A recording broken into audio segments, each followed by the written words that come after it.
el precio del silencio. Hay lugares que nunca abandonan a quienes los habitaron.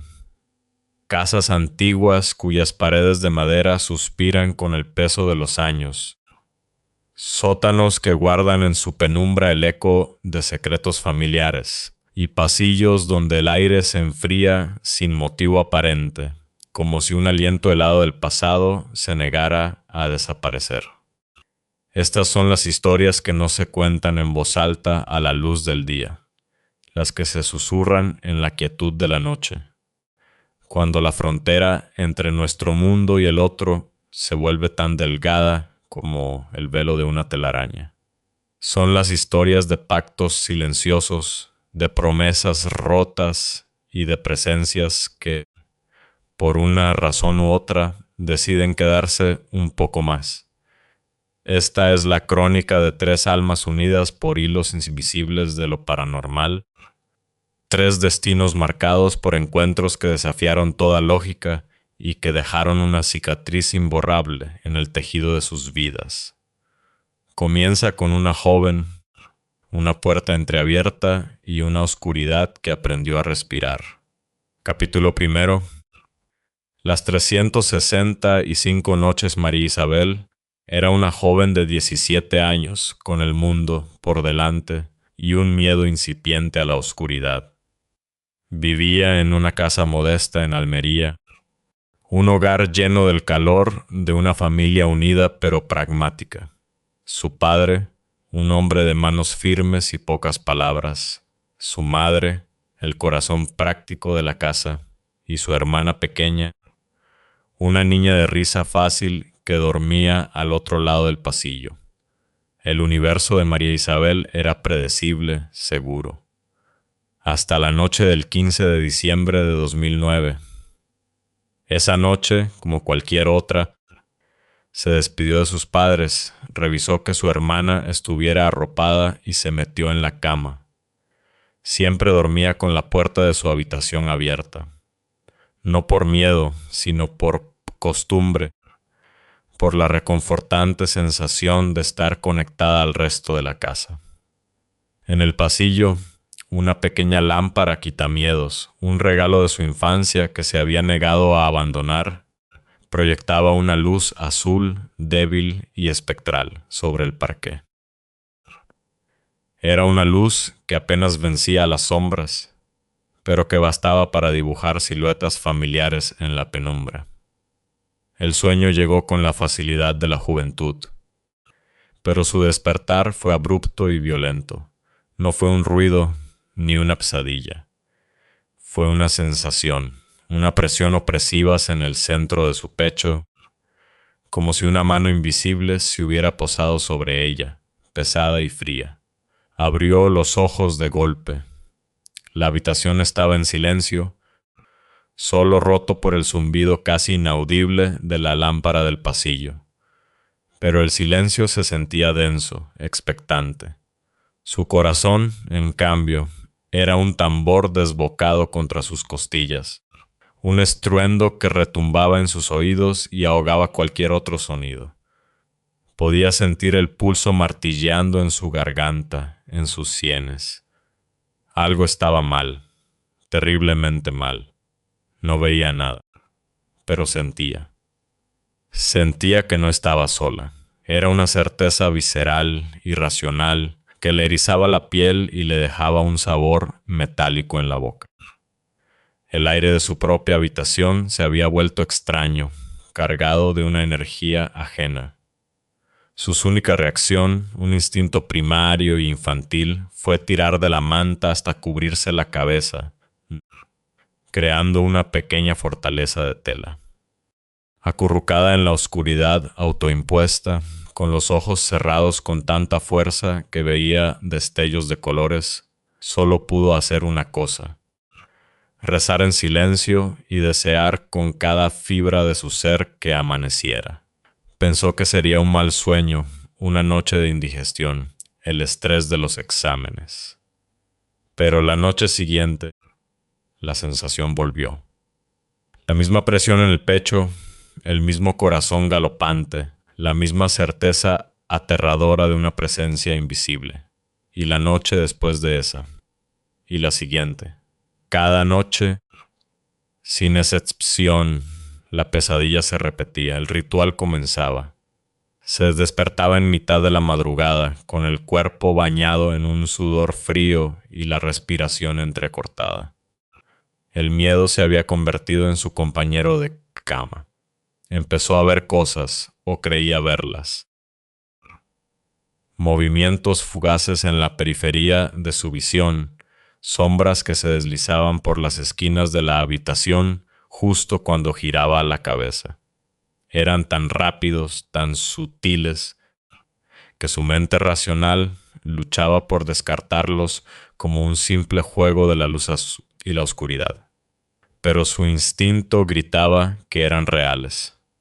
El sueño, que antes era un refugio, se transformó en una cámara de tortura. La hora de ir a la cama se convirtió en el peor momento del día. El pánico la atenazaba. Una ansiedad creciente que comenzaba al atardecer y culminaba cuando apagaba la luz de su mesilla. El insomnio no tardó en llegar, un efecto secundario inevitable.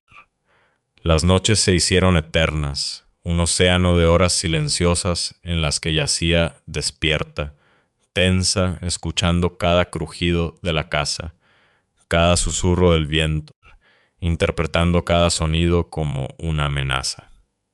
Una de esas noches, la 27ª desde que comenzó el horror, el miedo dio un paso más allá. Se despertó como de costumbre, pero esta vez estaba de espaldas a la puerta, mirando hacia la pared. La sensación de vulnerabilidad era insoportable.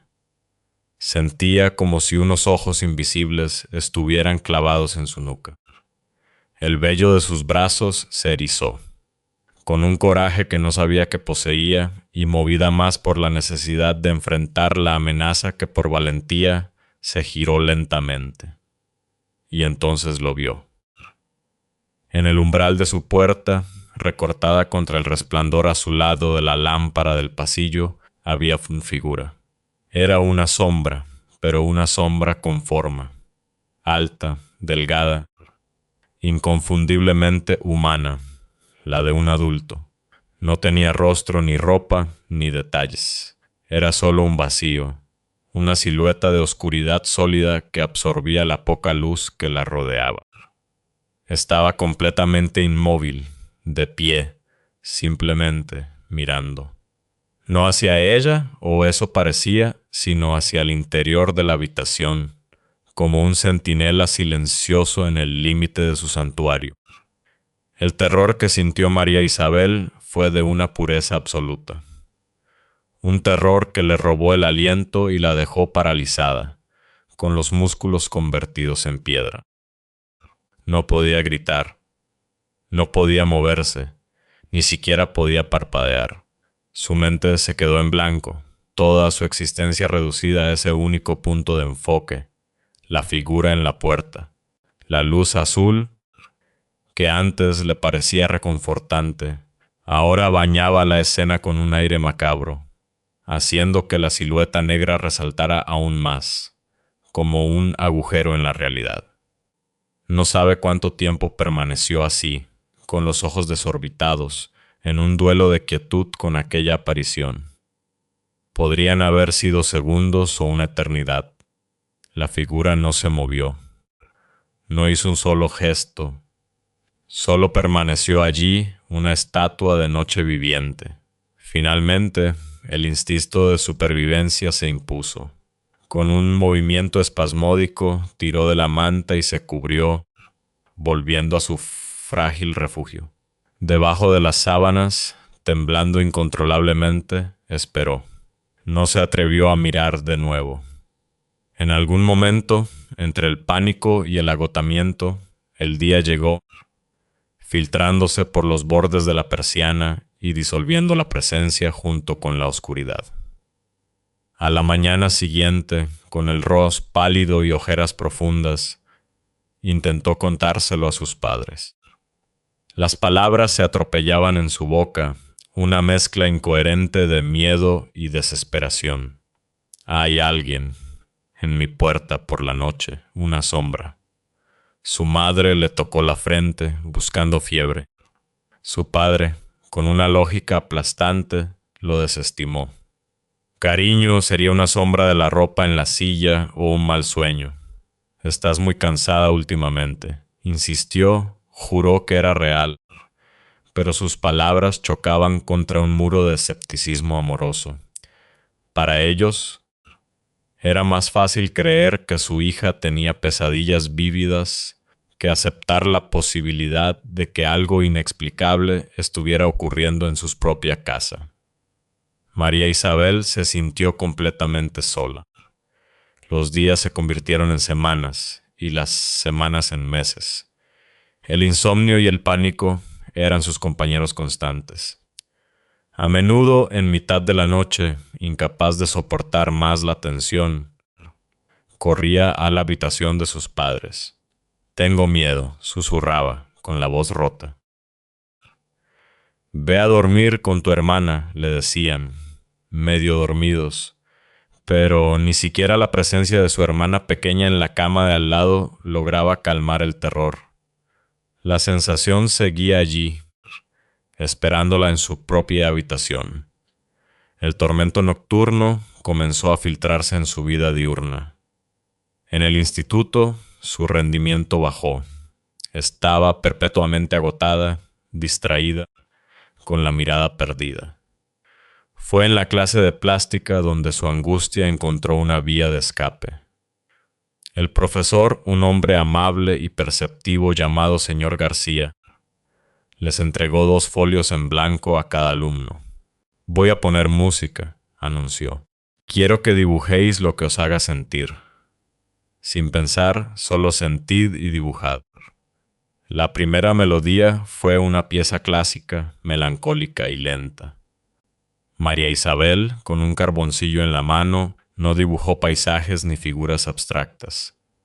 Su mano se movió con una autonomía febril, trazando las líneas de su propia habitación. La cama, la ventana y en el umbral de la puerta, la silueta oscura y ominosa. El dibujo era crudo, infantil, pero cargado de un miedo palpable. Para la segunda canción, una pieza más caótica y disonante, no dibujó nada. Tomó el carboncillo y, en el centro del folio inmaculado, escribió una sola palabra con letras grandes y temblorosas. Nada. Al final de la clase, entregó sus 2 folios. Unos días después, en mitad de la clase de historia, la puerta se abrió. Era el señor García. «Disculpe, ¿podría María Isabel salir un momento? Necesito hablar con ella». El corazón de la joven se detuvo. ¿Qué había hecho? Siempre había sido una alumna ejemplar. El murmullo de sus compañeros la siguió mientras salía al pasillo. El profesor la guió a un pequeño despacho, un lugar silencioso que olía a libros viejos y café. Sobre la mesa estaban sus 2 dibujos. El señor García la miró con una amabilidad que casi la hizo llorar. «María Isabel, ¿quieres contarme qué significa esto?». Le habló con una delicadeza que desarmó sus defensas, y ella habló. Le contó todo: las noches, la presión en el pecho, la sombra, el miedo constante. El profesor la escuchó sin interrumpir, con una expresión de profunda preocupación. «Creo que esto es algo muy serio para ti», dijo finalmente. «A veces, cuando pasamos por cosas difíciles, necesitamos hablar con alguien que pueda ayudarnos a entenderlas, un profesional. ¿Has hablado de esto con tus padres? Quizás podrían llevarte a un psicólogo». La palabra psicólogo sonó como una sentencia. «No estoy loca», susurró ella a la defensiva. «No he dicho eso», replicó él suavemente. «Solo digo que necesitas ayuda, y yo no soy la persona adecuada para dártela». Agradecida por su interés pero avergonzada, le prometió que hablaría con sus padres. Esa tarde se lo contó a su madre. mencionando la sugerencia del profesor. La reacción de su madre fue de indignación. ¿Un psicólogo? Mi hija no necesita ningún psicólogo. Tú estás perfectamente. Son solo tonterías de la edad. El tema quedó zanjado. El señor García nunca volvió a mencionarlo, pero de vez en cuando le dirigía una mirada cargada de una preocupación impotente. Si la visión de la sombra la había dejado aterrorizada, lo que ocurrió meses después la empujó al borde de la cordura. Una noche más se despertó sudando, con el corazón a 1000 por hora.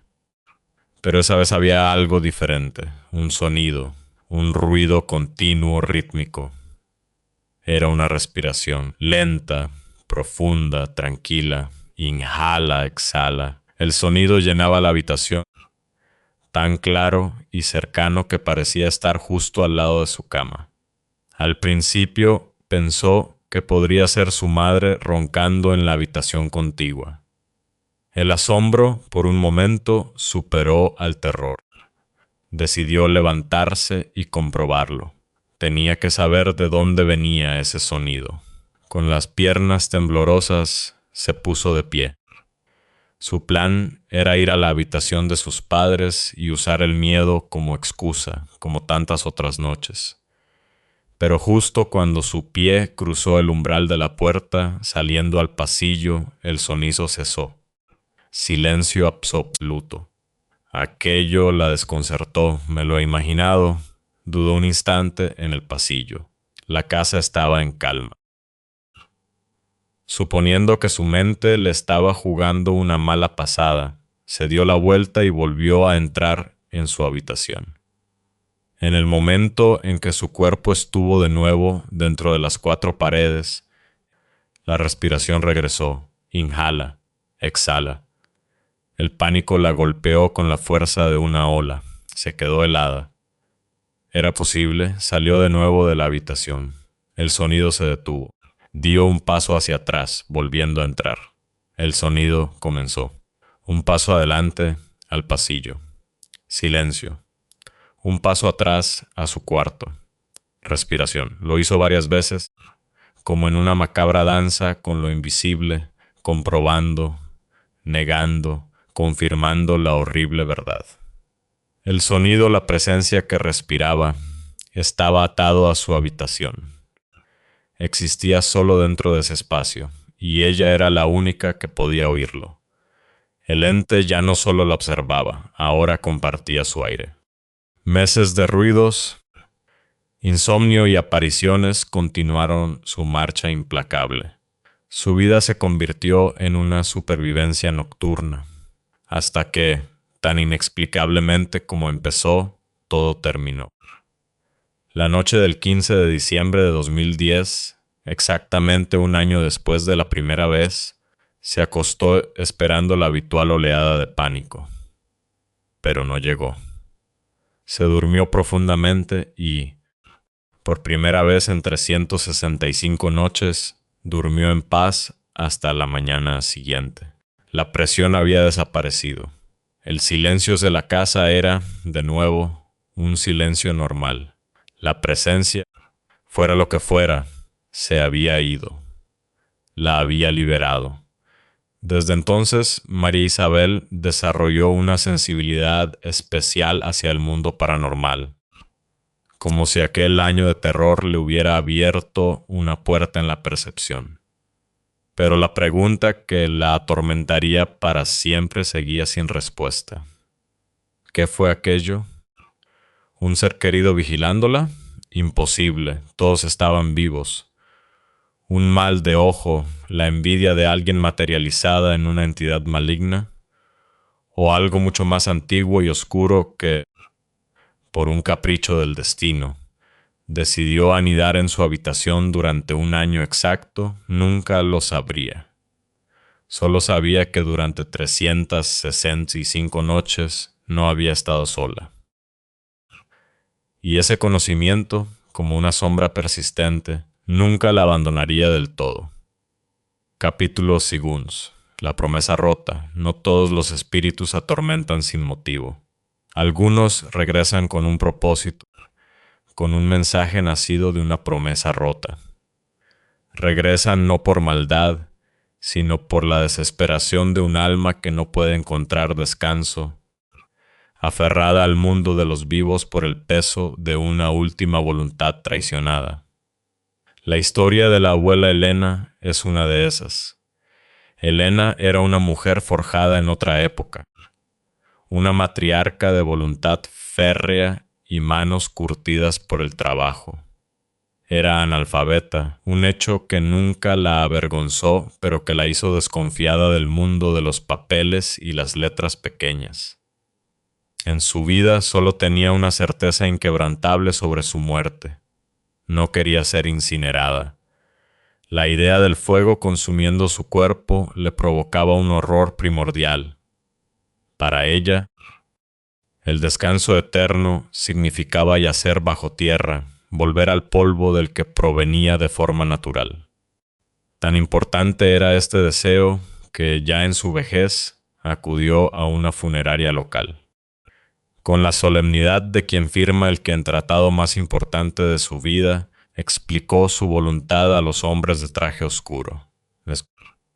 Quería asegurarse de que su cuerpo fuera enterrado y que permaneciera allí por un largo periodo. Los hombres asintieron con sonrisas comprensivas y le presentaron un contrato. Confiando en su palabra, Elena tomó el bolígrafo y estampó su firma, una serie de trazos inseguros pero decididos, en un documento que no podía leer. Lo que no sabía era que esos hombres, con una falta de escrúpulos desoladora, no le habían leído la letra pequeña. La cláusula que especificaba que el nicho solo estaría pagado por 3 años. Ella se fue de allí tranquila, creyendo que su último deseo estaba a salvo. Los años pasaron. Su nieta, una pequeña niña de rizos castaños, creció visitándola en las vacaciones. La última vez que la vio, la niña tenía apenas 5 años. Recuerda la escena con una claridad fotográfica. Estaba sentada en la cocina de la abuela, terminándose un vaso de leche que Elena le había insistido en tomar. «No te vayas con la tripa vacía», había dicho. Mientras la niña bebía, Elena estaba sentada a su lado, acariciándole el brazo con una ternura inusual. La abuela no era una mujer de mucho afecto físico. Su amor se demostraba en platos llenos y consejos severos, no en caricias. A la niña se le hizo extraño, pero no le dio importancia. Cuando su madre, Carmen, anunció que era hora de irse, la niña hizo un berrinche. No quería marcharse. Se enfadó tanto que, en un acto de rebeldía infantil, se subió al coche sin despedirse, sin darle a su abuela el beso de rigor. Se fue de malas formas, sin saber que sería la última vez. Carmen ya estaba cerrando la puerta del coche cuando Elena la detuvo. Tenía los ojos llenos de lágrimas que se deslizaban por las arrugas de su rostro. «No te voy a volver a ver», dijo Elena, con la voz quebrada por el llanto. Carmen, desconcertada, intentó quitarle importancia. «Anda, mamá, ¿pero qué dices, tonta? Claro que nos volveremos a ver». Pero Elena negó con la cabeza, aferrada a la puerta del coche. «No te voy a volver a ver», repitió una y otra vez como una letanía. En ese momento, algo en la certeza de su madre conmovió a Carmen. Salió del coche y la abrazó. Por primera vez en su vida, le dijo a su madre, «Te quiero», y su madre se lo dijo a ella. Fue un momento de una extraña y premonitoria despedida. Habían vivido toda una vida con un afecto silencioso, y las palabras de amor solo brotaron al borde del adiós definitivo. Carmen subió al coche con una sensación extraña en el pecho, pero la lógica de la vida cotidiana pronto borró el mal presagio. Esa misma noche el teléfono sonó. Era su hermano. «Venid rápido», A mamá le ha dado un ataque de tos y se está ahogando. Corrieron, pero cuando llegaron ya era tarde. La casa estaba en silencio, ni siquiera quedaban las ambulancias. Elena se había ido tal y como lo había predicho. La vida siguió su curso, marcada por la ausencia de la matriarca. 3 años después de su muerte, una llamada de la funeraria sacudió la tranquila rutina de Carmen. La voz al otro lado de la línea era impersonal y burocrática. Le informaban de que el periodo de enterramiento de su madre había caducado. Debían sacar el cuerpo. Carmen fue a la funeraria, confundida y enfadada. Allí le mostraron el contrato que su madre había firmado. Vio la cláusula, la letra pequeña, la cruel verdad. Se habían aprovechado de una anciana que no sabía leer. La rabia y la impotencia la invadieron, pero no había nada que hacer. Legalmente no tenían opción, y la única alternativa que les ofrecían, la única que podían permitirse, era la incineración. El día que incineraron a Elena, el corazón de Carmen era un nudo de culpa y tristeza. Sabía que estaba traicionando el deseo más profundo de su madre. Volvió a casa destrozada, con las cenizas de su madre en una urna fría e impersonal. El peso del sacrilegio la aplastaba. Fue entonces cuando la casa comenzó a rebelarse. Entró en la cocina para servirse una taza de té, buscando un poco de consuelo en la calidez de la bebida. Apenas había cerrado la mano alrededor del asa de la taza de porcelana cuando ésta estalló, haciéndose añicos sin ninguna razón. Los trozos de cerámica y el té hirviendo le quemaron la piel. Sorprendida y dolorida, fue al baño para curarse la mano. Al entrar, un crujido ensordecedor la hizo saltar. La taza del váter, de loza maciza, se había partido por la mitad, como si la hubiera golpeado un mazo invisible. El agua comenzó a derramarse por el suelo. El terror empezó a reptar por su espalda. Más tarde, mientras intentaba limpiar el desastre, la ducha empezó a perder agua a borbotones, inundando el pequeño cuarto de baño. Los fenómenos se sucedían, cada uno más inexplicable que el anterior. Cuando intentaba servirse un vaso de agua, éste salía disparado de su mano, como si una fuerza invisible se lo arrancara, estrellándose contra el suelo. El televisor se encendía y apagaba solo, mostrando una pantalla de interferencias y estática crepitante.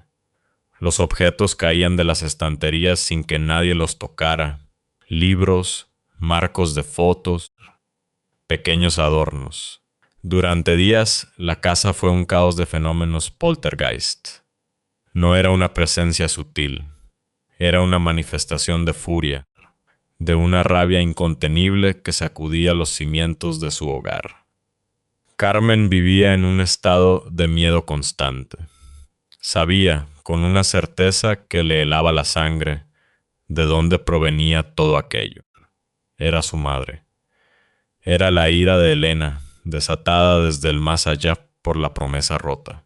Una tarde, desesperada, al borde de un ataque de nervios, después de que el último vaso de la casa se hiciera añicos contra la pared, Carmen no pudo más. Se plantó en medio del salón, con lágrimas de frustración y miedo corriendo por sus mejillas, y miró hacia el techo. «Madre, ya basta», gritó, con toda la fuerza de sus pulmones. «Sé que no es lo que querías, pero no tenía otra opción. Lo siento, mamá». En el instante en que la última palabra abandonó sus labios, todo se detuvo. El silencio que cayó sobre la casa fue total y absoluto. Profundo. No era un silencio expectante, sino un silencio de paz. La tensión que había cargado el aire durante días se disipó como el humo. En ese momento, Carmen sintió una brisa fresca y suave que le acarició el rostro, a pesar de que todas las ventanas estaban cerradas. Y con esa brisa, una abrumadora sensación de alivio y perdón la invadió. Supo, sin lugar a dudas, que su madre la había escuchado. Su ira no había sido contra ella, sino contra la injusticia. Solo necesitaba que su hija reconociera su dolor, que le pidiera perdón por no haber podido cumplir su última voluntad. Con ese grito desesperado, Carmen había cerrado el ciclo. La promesa rota había sido enmendada con el poder del amor y el arrepentimiento. El espíritu de Elena, por fin, pudo descansar en paz. Capítulo 3. El pacto en la cabaña. Algunos lazos familiares no se rompen con la muerte. Se convierten en cadenas, forjadas en la desesperación de generaciones pasadas, legados silenciosos que se transmiten a través de la sangre. Son pactos oscuros, sellados para proteger a los seres queridos, pero cuyo precio debe ser pagado por cada nueva generación. Sofía estaba a punto de descubrir que su familia guardaba uno de esos secretos, oculto en el corazón de un bosque y en los recuerdos de una cabaña olvidada. Hace unos veranos, Sofía, o Sofita como la llamaba su abuela, decidió visitar la antigua cabaña familiar. Estaba enclavada en un bosque espeso a las afueras de un pequeño pueblo del norte de España.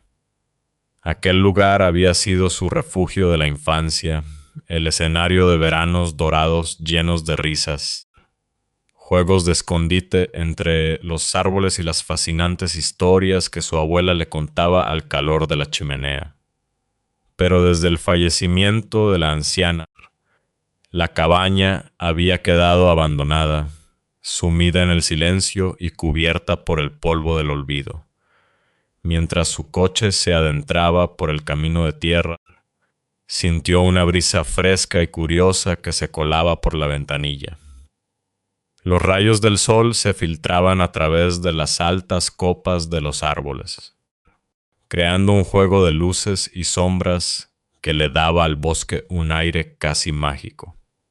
Sin embargo, bajo esa belleza percibió una sensación extraña, como si la naturaleza misma estuviera conteniendo la respiración, esperando algo. La cabaña apareció ante ella, melancólica y hermosa en su abandono. La madera de las paredes estaba envejecida, grisácea por el sol y la lluvia, y el techo se había cubierto de un suave manto de musgo verde. Al girar la vieja llave en la cerradura y empujar la puerta, un crujido lastimero rompió el silencio. El corazón se le encogió. El interior estaba tal y como lo recordaba, solo que cubierto por una fina capa de polvo que lo envolvía todo en una atmósfera de tiempo detenido. El aire olía a madera vieja, a tierra húmeda y a nostalgia. Mientras exploraba las habitaciones, sus dedos rozaban los muebles cubiertos por sábanas blancas, como fantasmas esperando ser despertados. Las paredes estaban adornadas con fotografías familiares que capturaban momentos felices de un tiempo pasado. Pero una foto en particular capturó su atención. Era un retrato de su abuela en su juventud. Su mirada era intensa, casi penetrante, y por un instante, Sofía tuvo la inquietante sensación de que aquellos ojos pintados en sepia intentaban decirle algo importante, una advertencia silenciosa desde el otro lado del tiempo. Decidió bajar al sótano. Recordaba que allí se guardaban cajas con objetos y recuerdos familiares. La puerta del sótano se abrió con un gemido agudo. El ambiente al bajar las escaleras de madera se tornó denso frío. La luz de la única bombilla que colgaba del techo era débil y apenas iluminaba el espacio, dejando las esquinas sumidas en una profunda oscuridad. El olor a humedad y a tierra era más fuerte aquí abajo. En un rincón encontró lo que buscaba, una vieja caja de madera, cerrada con un pestillo de metal oxidado. La abrió con cuidado. Dentro, descubrió un tesoro de reliquias familiares, cartas amarillentas atadas con una cinta de seda, cuyos remitentes y destinatarios se habían borrado con el tiempo. Vio una pequeña pulsera de plata y supo al instante que había pertenecido a su madre. Y al fondo, un diario encuadernado en cuero, muy antiguo, y una carta. Esta última carta hizo que su corazón diera un vuelco. Estaba dirigida a ella, a Sofita. Reconoció la caligrafía de su abuela, elegante pero temblorosa, como si hubiera sido escrita con una mano anciana o asustada.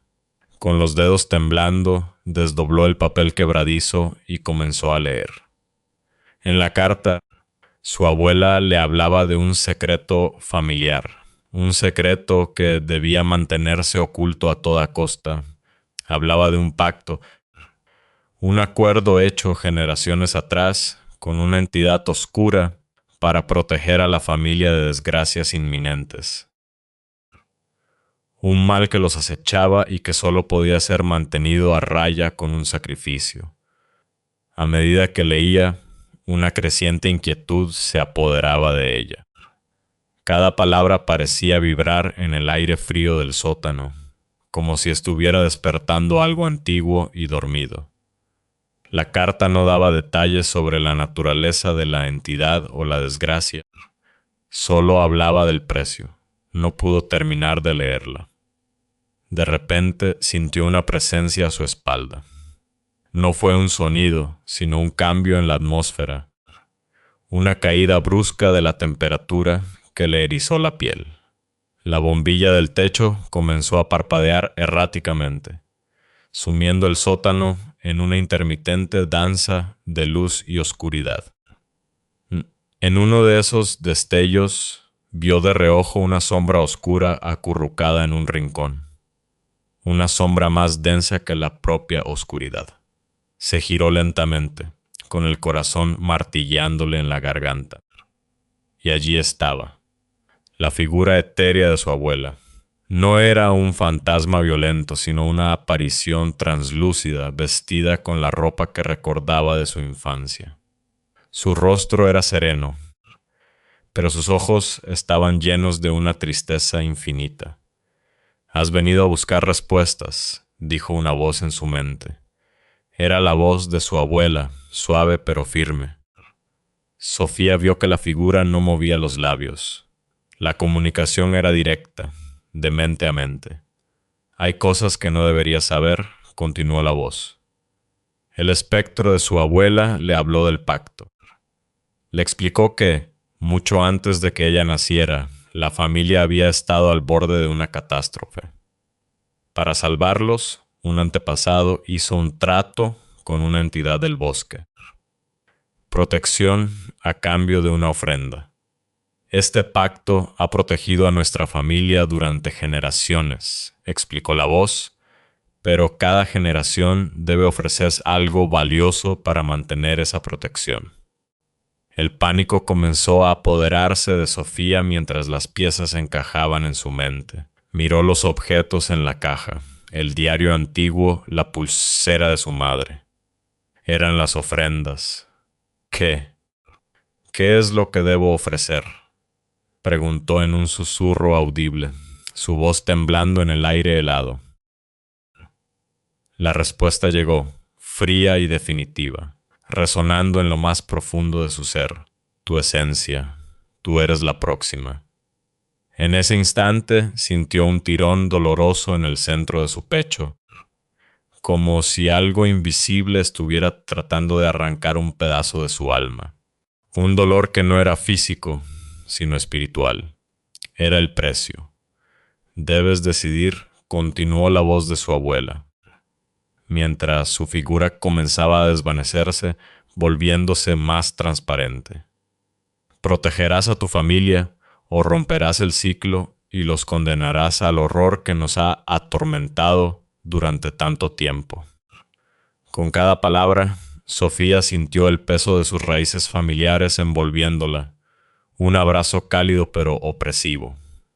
Entendió que no tenía elección. Romper el pacto significaba desatar sobre sus seres queridos la desgracia de la que habían sido protegidos durante siglos. El amor por su familia era más fuerte que su miedo. Con un movimiento que le costó un esfuerzo sobrehumano, se quitó el colgante que llevaba al cuello. Era una pequeña medalla de plata, un regalo de su abuela, lo más preciado que tenía. Lo apretó en su mano un instante, sintiendo el metal frío contra su piel, y luego, con un sentimiento de renuncia y sacrificio, lo depositó en la caja, junto al diario y la pulsera. En el momento en que el colgante tocó la madera, el tirón en su pecho cesó. La bombilla dejó de parpadear. El frío se retiró. La presencia de su abuela se desvaneció por completo. Sofía no esperó más. Salió corriendo del sótano, subió las escaleras de 2 en 2 y atravesó la cabaña sin mirar atrás. Dejaba allí no solo la casa de su infancia, sino también el peso de aquel secreto familiar y una parte de sí misma. Al salir al aire libre, respiró hondo el aire fresco del bosque. Sintió una inmensa liberación, la extraña paz que sigue a un sacrificio inevitable. Había hecho lo que tenía que hacer. Había pagado el precio. Desde aquel día, cada vez que mira hacia atrás, lo hace con una mezcla de gratitud y tristeza. Gratitud por haber tenido el valor de enfrentar lo desconocido para proteger a su familia. Y tristeza por el pedazo de su esencia que se quedó para siempre en aquella caja de madera, en el sótano oscuro de una cabaña perdida en el tiempo. El silencio a veces tiene un precio muy alto.